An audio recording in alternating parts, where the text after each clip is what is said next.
morning guys. I hope you guys be safe in our homes, right? So previous sessions we see about the polarization, isn't it? So what is polarization?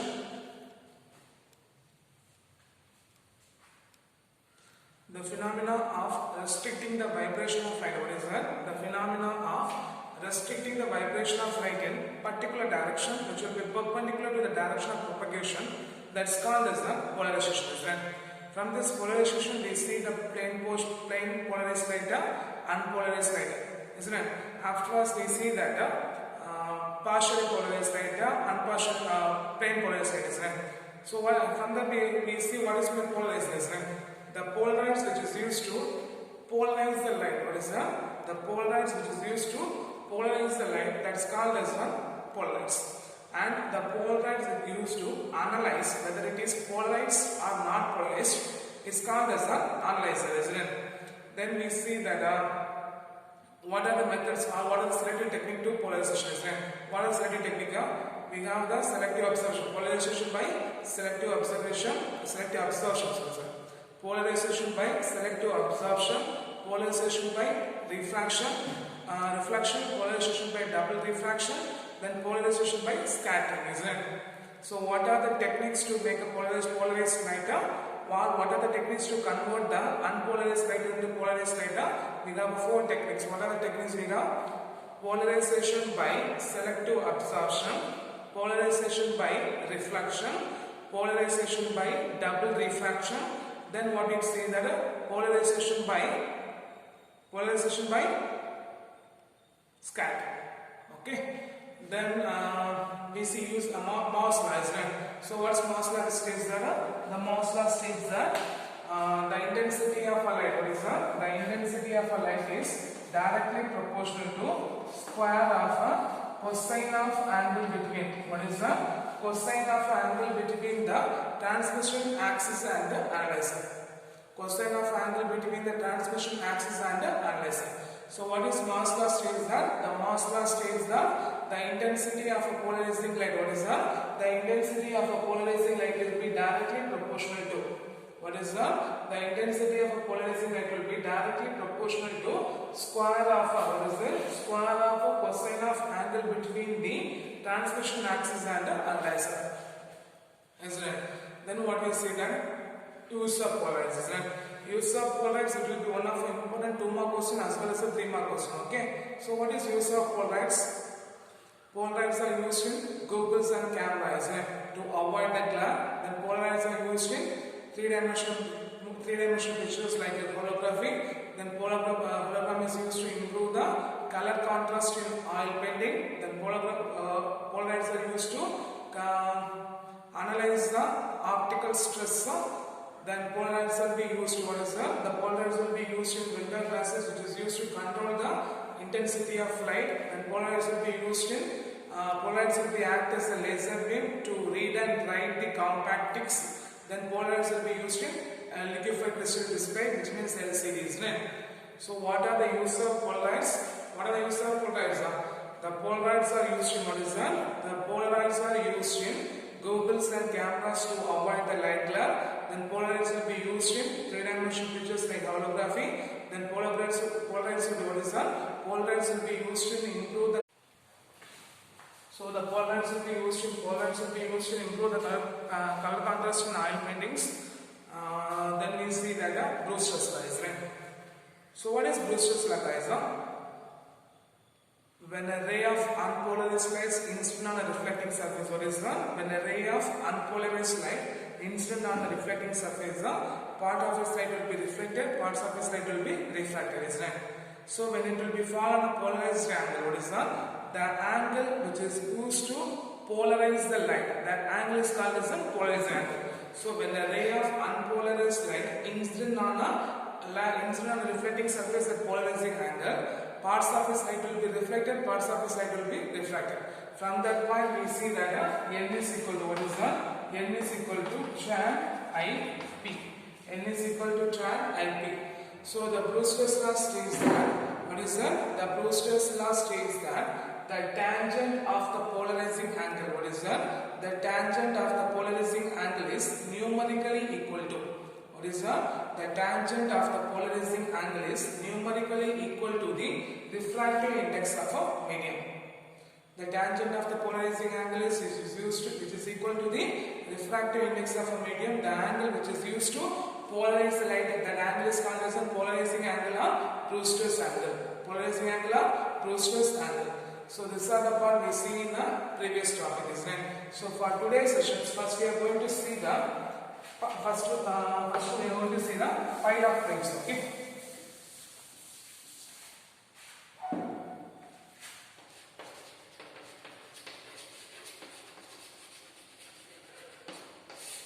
So first we are going to see the pile of plates. Pile of plates which is used to Brewster's angle. What is that?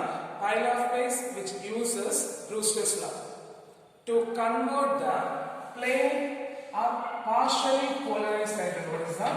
Partially polarized light into plane polarized light.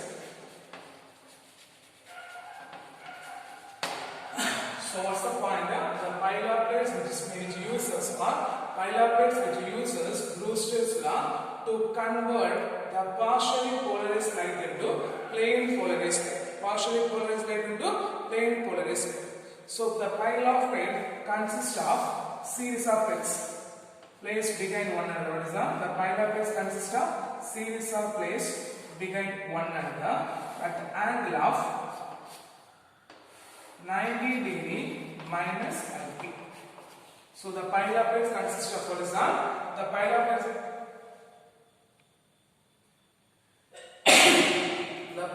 consists of a series of plates. What is that? The pile of plates consists of series of plates placed one behind one another at the angle of 90 degree minus and IP. So when a ray of, what is that? When a ray of unpolarized light, what is that? When a ray of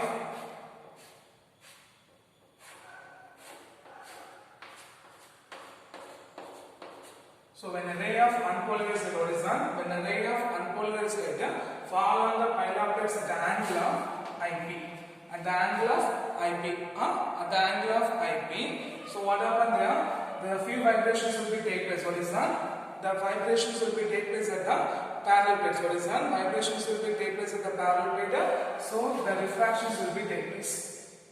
So due to the refraction, the reflections will be appear. What is that? Due to the refraction, the reflections will be occur in the remaining pile of plates. So the reflector and the refractor ray, what is that? The reflector and the refractor ray remains polarized. Okay, the reflector and the refractor ray remains polarized.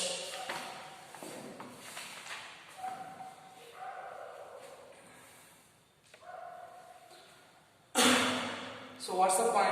When the ray of unpolarized light, what is that? When the ray of unpolarized light fall on a pile of plates at the angle of IP. When the ray of unpolarized light fall on a pile of plates at the angle of IP, few of vibrations, what is that? Few of vibrations are the few parallel vibration towards surface. What is that? Few parallel vibration to the surface which gives the refracted ray. So due to the refracted ray, they gives the reflections. Okay. So the reflected and the refracted rays are, what is that? The reflected and the refracted rays are plane polarized. The reflected and the refracted rays are found to be polarized. Okay. Clear? So what is my pile of plates? Pile of plates which use of Brewster's law. What is that? The pile of plates which is used of Brewster's law to convert the partially polarized light into plane polarized light. It consists of series of pile plates. What is that? It consists of series of plates behind one another with the angle of 90 degree minus IP. So when the unpolarized light fall on a pile of plates at the angle of IP, few parallel vibrations will be, what is that? Few parallel vibrations will be take place at the surface. So the refractions will be take place. So the refractions will be take place means the light will be travel from one plane to other plane. So the reflections will be occur. So the reflected and the refracted ray will be found to be, what is that? The reflected and the refracted ray will be found to be plane polarized. Okay, the reflected and the refracted ray will be found to be plane polarized. Clear? Clear? So what is pile of plates? What are the point you have to write? Because pile of plates will be one of important 3 mark questions. Okay.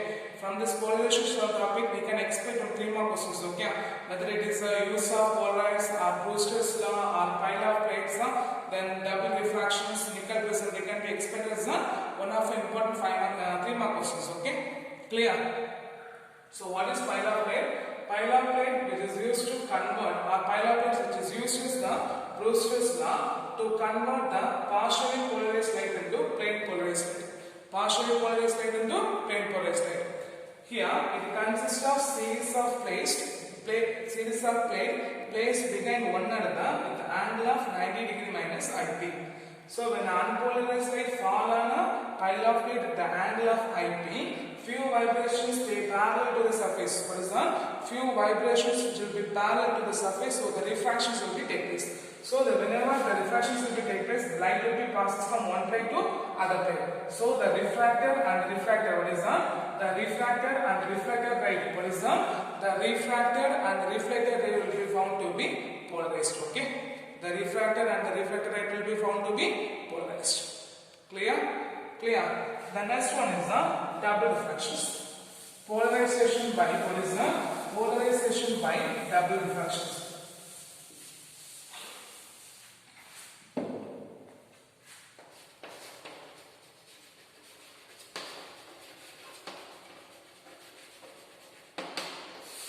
The polarization, because we know that what are the techniques to producing, or what are the techniques we have convert the unpolarized light into polarized light. We have 4 techniques. What are the techniques we have? Polarization by selective absorption, then polarization by reflections over, then we are going to see the polarization by double refractions. Okay. So Erasmus Bartholinus, what is that? Erasmus Bartholinus.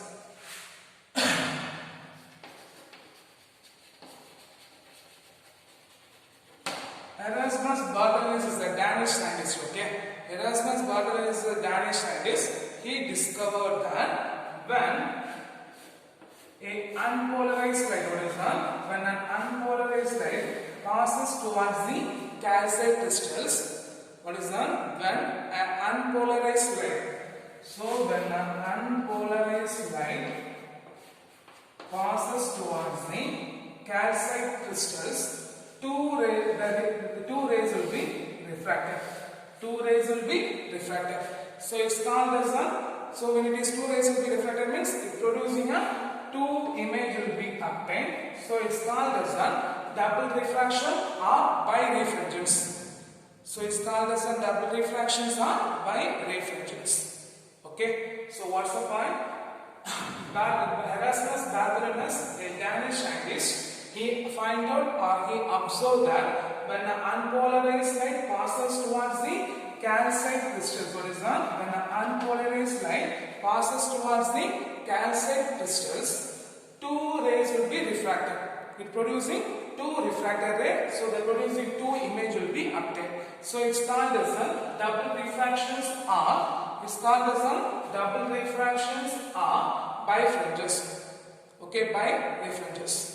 Clear? Clear. In which the one image will be stationary while rotating the calcite crystals. What is that? While rotating the calcite crystal, one image will be stationary. Okay, and other image will be rotating around that. What is that? One image will be stationary and other image will be rotating around it. So what's the point? While we are rotating the calcite crystal, the one image will be remain stationary, then other image will be rotating around it. So the stationary image, what is that? The stationary image produced by the ordinary ray. What is that? The stationary image produced by the ordinary ray which obeys the law of refractions. The stationary image produced by the ordinary ray which obeys the law of refractions, and the rotating image produced by the extraordinary ray. What is the extraordinary ray which doesn't obey the law of refraction? Which doesn't obey the law of refraction, so it will be plane polarized light. It will be plane polarized light. Clear? Clear? So what is the point of when a ray of unpolarized rays passes towards the calcite crystals, two refracted refracted light will be produced. So it will obtain 2 images. It's called as a double refractions or birefringence. While rotating the calcite crystal, one image will be stationary and other image will be rotating around. And what is that? be stationary and other image will be rotating around on it. So the stationary image produced by the ordinary ray which obeys the law of refractions, and the rotating image produced by the extraordinary ray which doesn't obey the law of refraction, so it's producing a plane polarized light. Okay, for the stationary image, what is that? For ordinary ray which producing a spherical waveform, what is that?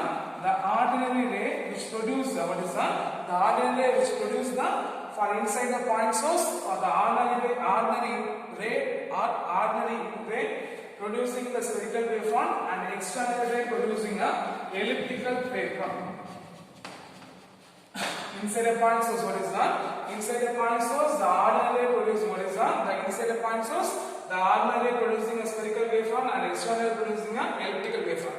Okay, and most important point, the ordinary ray travel with the same velocity in all direction, and external ray travel with a different velocity in all direction. Okay, inside the crystal in which both the ray will be travel with the same velocity in same direction, that point is called as the optic axis. The point is called as the optic axis. So what is the optic axis?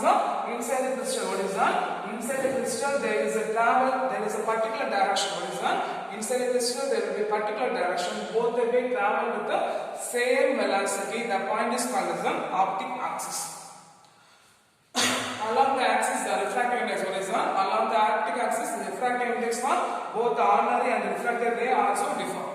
Okay, so there will be no, if it is, what is that? Along the optical axis, the refractive index will be both the ordinary and the external ray will be same. So there will be no double refractions along the axis. There will be no double refractions along the axis. Okay, clear?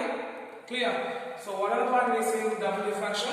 Erasmus Bartholinus is a Danish physicist. He observed that when an unpolarized light passes towards a calcium crystals, two refracted rays will be produced. So it producing two images. So this phenomenon is called as double refractions or birefringence. What is that? Birefringence, in which when the calcium crystals are rotated, one image will be stationary, other image will be rotating around on it.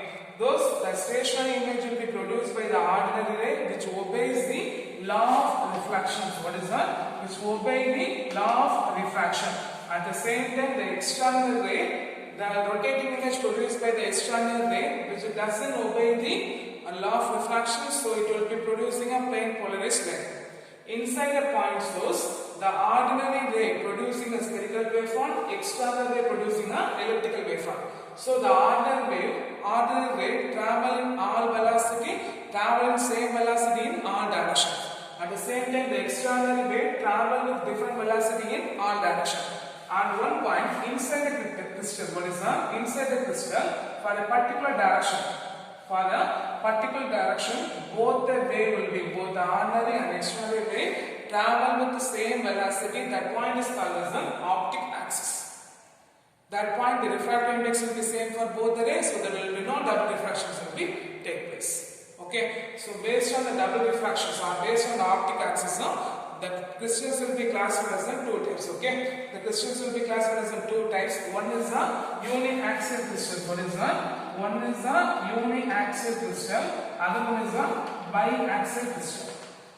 What is that? Based on the optic axis. What is that? Based on the optic axis, the crystals will be classified as two types. One is a uniaxial, other one is a biaxial. Okay. Quartz, calcite, tourmaline. For these crystals, they having a one optic axis. They having a one optic axis. So this crystal is called as a uniaxial crystals. This is called as a uniaxial crystals. What are the crystals? Quartz, calcite, tourmaline. They having a only one optic axis. So it's called as a uniaxial crystals. At the same time, the crystals like the mica, topaz, salide, they having a two optic axis. What is that? They having a two optic axis. So it's called as a biaxial crystal. So it's called as a biaxial crystals. So based on optic axis, what is one? Based on optic axis, the crystals will be classified as two types. One is an uniaxial and another one is a biaxial. So what is uniaxial? The crystals like quartz, calcite, tourmaline, they having a one optic axis is called as an uniaxial crystals. The crystals like a mica, topaz, cerite, they having a two optic axis is called as the biaxial crystals. Clear? The next one is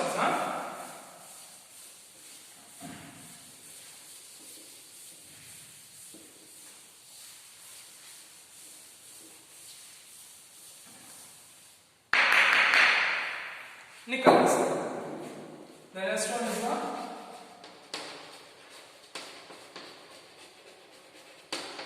nickel prism. Okay. So nickel prism is the optical device which is used to form many optical instruments. What is that? Nickel prism is the optical device. What is that? Nickel prism is the optical device which is used to form many optical instruments like a spectrometers. Okay. Then spectrometer nickel prism is used to convert the partially polarized light into plane polarized, which is also used to analyze whether the light will be polarized or not. What is that? Nickel prism is used to convert the partially polarized light into which is used to convert the unpolarized light into partially polarized light. And what is that? Nickel prism is used to convert the unpolarized light into polarized light, and also it is used to analyze whether the light will be polarized or not. It was devised by William Nickel. What is that? It was devised by William Nickel in the year 1828. Okay, in the year 1828. So what is nickel prism? Nickel prism is an optical device which forms many optical instruments. It is used to convert the unpolarized light into plane polarized, and also it is used to analyze whether it is polarized or not. It was devised by William Nickel in the year 1822. Sorry, 1828. It was devised by William Nickel in the year 1828. Okay. So nickel prism is the calcite crystal. What is the nickel prism? Is the calcite crystals whose length will be twice the amount of breadth. What is that? Whose length will be, what is that? Whose length is 3 times of its breadth, having an angle of 72 degree and 108 degree. Having an angle of 72 degree and 108 degree.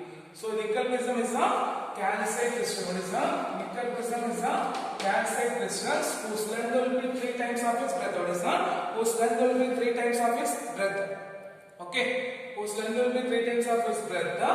It having an angle of 72 degree and 108 degree. Based on its diagonal, it will be cut into 2 halves. And the diagonal it will be cut into 2 halves, and it will be pasted by Canada Plaza. It will be pasted by Canada Plaza. Okay, it will be pasted by Canada Plaza. So what's the point? Nickel prism is a calcite crystal whose length will be 3 times of its breadth, having an angle of 72 degree and 108 degree. It will be cut into 2 halves based on diagonals. What is that? It will cut into 2 halves based on the diagonals, and it will be pasted by Canada Plaza. So when a ray of light, what is that? When a ray of light incident on the when a ray of unpolarized light, or when a monochromatic ray of light or monochromatic sodium light, what is that? Monochromatic sodium light incident on a nickel prism, the ordinary ray and external ray will be produced. Ordinary ray and external ray, because double refractions will be take place. So it producing double refractions will be take place. So ordinary ray and external ray will be produced. Okay, so for the refractive index, because it's a monochromatic sodium light, so the refractive index of an ordinary ray, what is that? The refractive index of ordinary ray 1.658. The 1.658, and for its extraordinary ray 1.486. 1.486, and the refractive index of a Canada Plaza will be 1.523. Okay, so this is the refractive index for ordinary ray will be 1.68, the refractive index of extraordinary ray will be 1.486, and the refractive index of a cataplasm, what is the refractive index of a cataplasm will be 1.523. Okay, so when a ray of light incident, what is when a ray of light incident or when a ray of monochromatic sodium light incident on the nickel prism, double refractions will take place. So it producing an ordinary ray and also the external ray, in which the ordinary ray will be totally internally reflected by what is the ordinary ray will be totally internally reflected by the cataplasm, so it will be completely reflected towards it.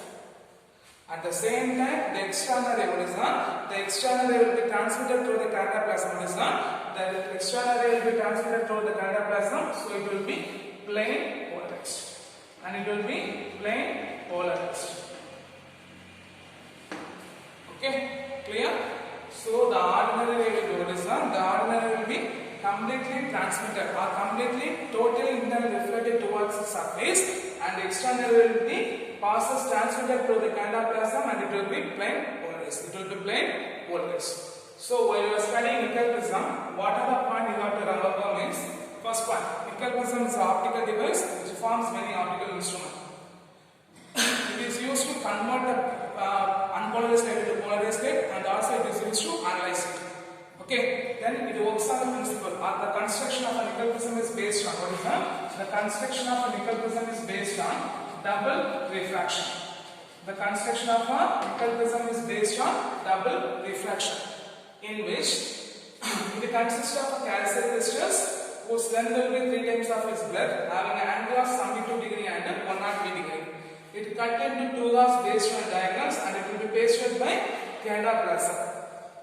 When a monochromatic sodium light incident on the calcium crystals, the refractive index for the ordinary ray will be 1.658, external ray will be 1.486, and cataplasm will be 1.523. So when a ray will be incident on the calcium crystals, double refractions will take place. One will be ordinary, other will be external. The ordinary ray will be totally internally reflected towards the surface, and external ray will be transmitted to the cataplasm, and it will be plain polarized. It will be plain polarized. Okay. Then what are the drawbacks of a nickel prism? Okay. It will be the first point. Because the cost of a nickel prism will be because due to the scarcity of a calcium crystals, it will be very costly. So what are the drawbacks of a nickel prism? It will be very costly due to the scarcity of a calcium crystals. Second point, due to the external ray will be oblique. What is that? Due to the external ray passes through the cataplasm, the emergent ray will be always displaced elected one side. The emergent ray will be always displaced elected one side. The emergent ray will be always displaced. What is that? Because the external ray will be passes towards the cataplasm, so the emergent ray will be always displaced towards the one side. Okay. Then the effective field. What is that? The effective field will be because the ray emitted from or the ray reflected towards the nickel prism will be very quiet. Very quiet means very limited. It will be very limited. Okay. The last point, the light emerging out of it, it's not sufficiently plain polarized. Okay. What is that? The light emitting from the nickel prism is not sufficiently plain polarized. It's not sufficiently plain polarized. So what are the drawbacks of a nickel prism? It will be very cost due to the scarcity of a calcium crystals, and the emergent ray, what is that? The emergent ray will be always displaced towards the one side. It will be in the third point, the effective field of view. What is that? The effective field of view, because when we are doing the experiment, I'll explain, because when the ray passes towards the nickel prism, only two sides will, when the view of the emergent ray will be very limited. Okay. Then that last point, the light emerging out of it. What is that? The light emerging out of it very sufficiently plain polarized. Okay. Very sufficiently plain polarized. So this is that method will be over. The polarization by double refractions will be over. Then last point, the polarization by scattering. What's the last one? The polarization by scattering.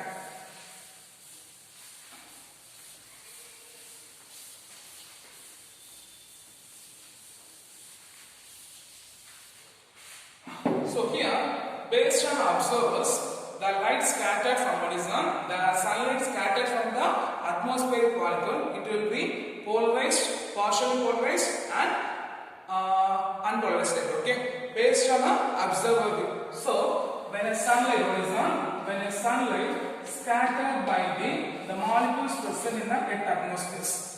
Okay, the electrons in the molecule, what is the electrons in the molecules are influenced by what is the electrons in the molecules are influenced by the electric field vectors of by electric field, by the vibrations present in the electric field vectors of sunlight. Okay, electric field vectors of vibrations which will be perpendicular to the direction of propagations. So the electrons will be influenced, so it radiate energy. Okay, it will be radiant energy which will be perpendicular to the direction of propagations. Okay, so the light, what is the energy which will be perpendicular to the direction of propagations which produce the light in the form of plane polarization. So for example, polarization by scattering in which sunlight, okay, when an unpolarized light, when an unpolarized sunlight passes towards the earth atmospheres, so the molecules in the electrons present in the atmospheric molecules are influenced by the vibration of electric field vector present in the unpolarized light. So this will be atom or the molecule of atmospheres. So the electron present in the molecules due to the electric field vector, it will be vibrator, radiate energy perpendicular to the direction of propagations. Perpendicular to the direction of propagations. So the line which will be moving perpendicular to the direction of propagation, this will be polarized light. It will be polarized light. At the same time, the light reflected partially moved towards the observer, it will be partially polarized light. Okay, and the light which will be travel along the direction of propagation, this will be unpolarized light. So the light, the radiant energy which will be perpendicular to the direction of propagation in the form of polarized light. Okay, clear? Clear. So what are the techniques we are using here? Scattering by selective absorption, so polarization by selective absorption, polarization by reflection, polarization by double diffraction, polarization by scattering. For polarization by scattering, only this much is done. Then polarization by double diffractions, we see that nickel prism. Then polarization by reflections, we have to learn the Brewster's law, pile of plates, use of polarized, that part we learn. Then polarization by selective absorptions, we learn that part. What's the part we learn? The polyvinyl alcohol and purine iodine sulfate. These are the parts which is used to observing or selecting the material to transmit the partial light. Okay, clear? So I hope you understand this session and you must be learned clearly. And for this session, what are the questions you have to learn? Nickel prism, double diffractions, pile of plate, then polarization by scattering. Clear? Thank you.